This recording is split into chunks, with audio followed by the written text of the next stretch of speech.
Maka ketika Allah telah menitipkan amanah rahasia dirinya kepada insan, lalu manusia itu tak mampu memahami amanah apa yang Allah titipkan kepada diri kita, maka disitulah dikatakan manusia itu adalah amat zalim dan amatlah bodoh, kata Tuhan. Karena dia tidak tahu siapa dirinya yang sebenarnya.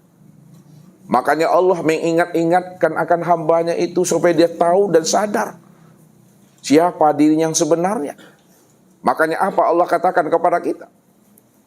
Ya ayyuhal insan ma gharraka bi rabbikal karim allazi khalaqaka fasawwaka fa'adalak. Hei sekalian manusia, hei jantung hatiku. Begitu Allah mengungkapkan dengan bahasa bermanja-manja. Kenapa Allah menggunakan bahasa wahai jantung hatiku, wahai bailan jiwaku? Karena kita ini adalah bahagian daripada dirinya. Ma gharraka bi rabbikal karim. Kenapa kamu belum kenal juga dengan diriku? Kenapa kamu belum kenal juga siapa aku yang sebenarnya? Yang sudah menjadi rahasia dirimu, kata Allah. Padahal kata Allah, allazi khalaqaka fasawwaka fa'adalak fi ay surati masyaraqabak. Aku yang menjadikan dirimu itu dari setetes air menjadi darah, dari darah menjadi segumpal daging, lalu segumpal daging itu kami bentuk menjadi tulang belulang, lalu tulang belulang itu kami bungkus lagi dengan daging, lalu kami sempurnakan kejadian dirimu, kami tiupkan ruh ke dalam dirimu itu, kata Allah. Tapi kenapa kamu tidak kenal juga siapa aku sebenarnya, yang sudah wujud menjadi rahasia dirimu, kata Allah. Makanya orang yang tidak mengenal akan rahasia dirinya, maka itu yang dikatakan Allah adalah orang yang buta itu, orang yang tersesat itu. Sehingga dia di dalam hidupnya, di mata Allah adalah sebagai uduwallah, sebagai musuhnya Allah. Karena sepanjang hidupnya dia telah merampok haknya Allah itu, Bapak Ibu. Mana hak Allah yang dirampoknya?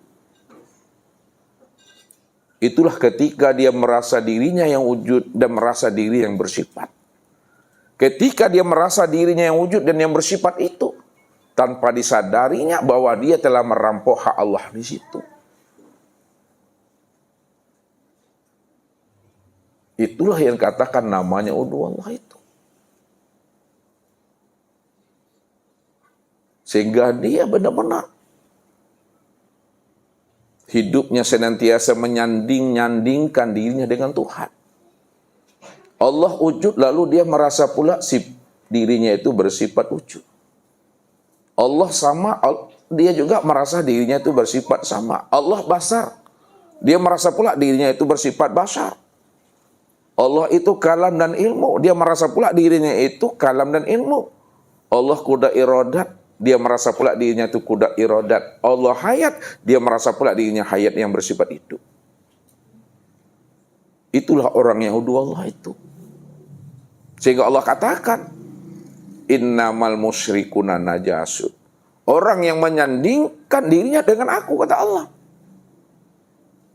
maka dirinya itu adalah najis. Najisnya dirinya itu, Bapak Ibu, itu disebabkan karena dia menyanding-nyandingkan dirinya dengan Tuhan.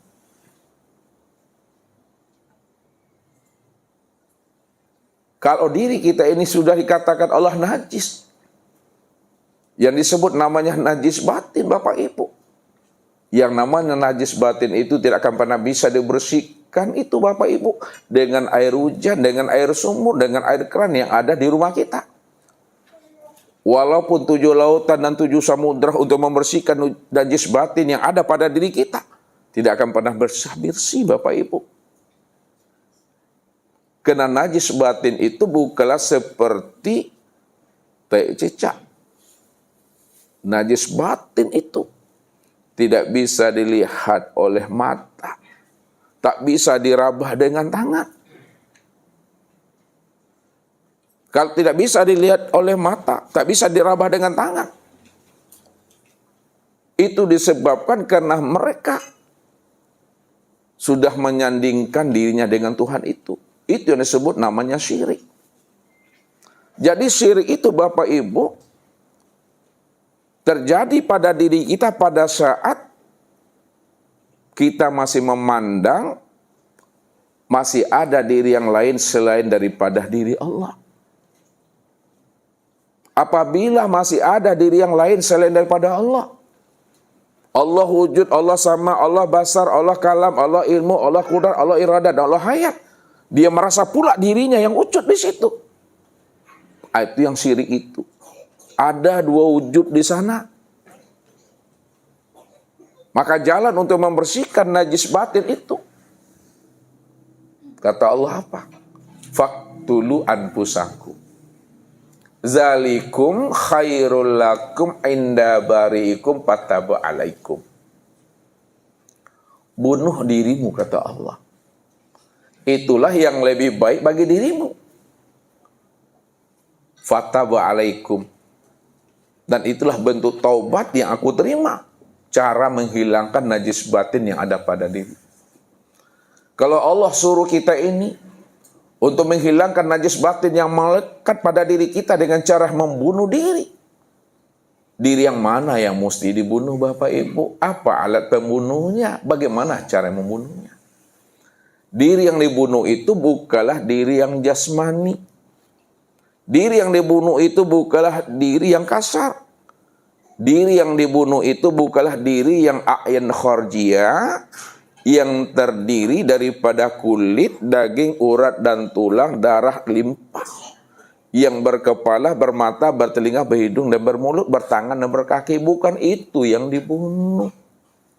Kalau itu yang dibunuh Bapak Ibu, baka pedang, inge uda, inge bini, yatim piatu anak meko. Ya. Tapi yang dibunuh itu adalah keakuan diri yang merasa diri itu wujud dan bersifat itu. Ini yang dikatakan oleh baginda Rasul Nabi Muhammad sallallahu alaihi wasallam. Mutu anfusakum qabla an tamutu. Matikanlah dirimu sebelum dirimu mati. Matikan dirimu sebelum ajalmu sampai. Matikan dirimu sebelum habisnya usia umurmu. Matikan dirimu sebelum malaikat Israel itu datang menghampiri dirimu. Matikan dirimu di dalam hidup. Itu semuanya adalah bahasa kias tuh Bapak Ibu.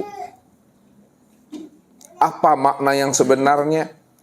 Matikan diri sebelum ajal, matikan diri sebelum habisnya usia umur, matikan diri di dalam hidup.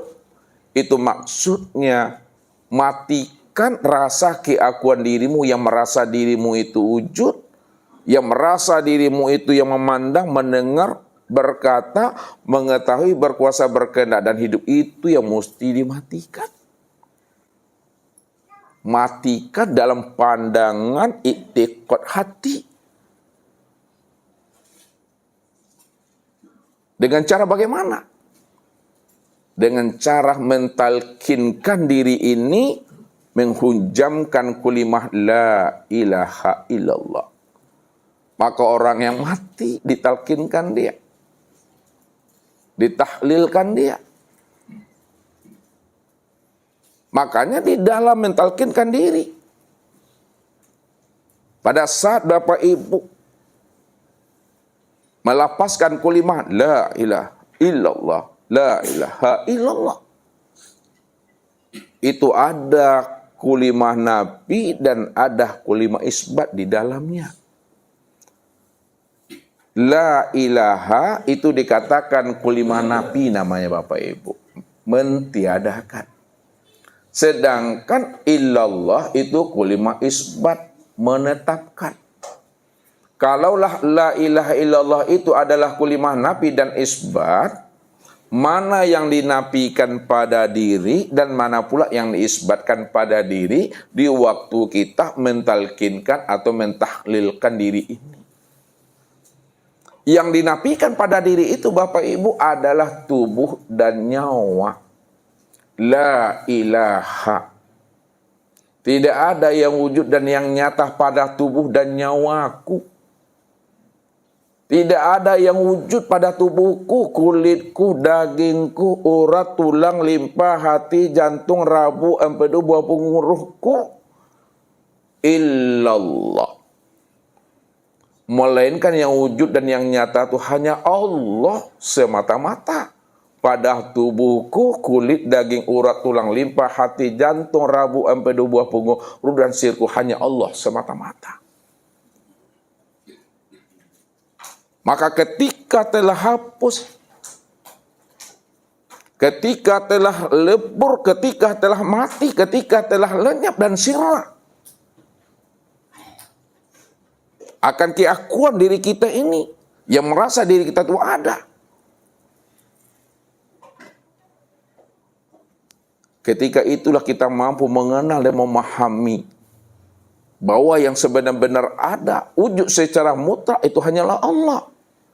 Kalau Allah yang wujud secara mutlak Bapak Ibu, maka diri kita inilah kesempurnaan yang dikatakan wujudullah. Diri Bapak Ibu inilah kesempurnaan yang dikatakan ainullah. Diri Bapak Ibu inilah kesempurnaan yang dikatakan hakikatullah. Diri Bapak Ibu inilah kesempurnaan yang dikatakan dengan la maujud bil haqqi illallah itu.